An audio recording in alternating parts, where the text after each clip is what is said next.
মর্মে তহসিলদারকে মৌখিকভাবে অবহিত করে।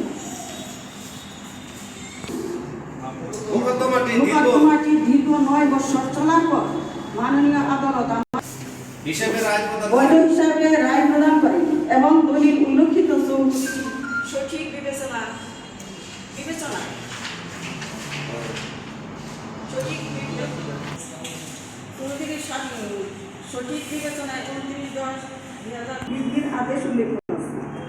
জনাব সোহরাব হোসেন প্রভাবশালী ব্যক্তি হয় নিবাস নামে আমার সাথে আলাপ আলোচনা না করে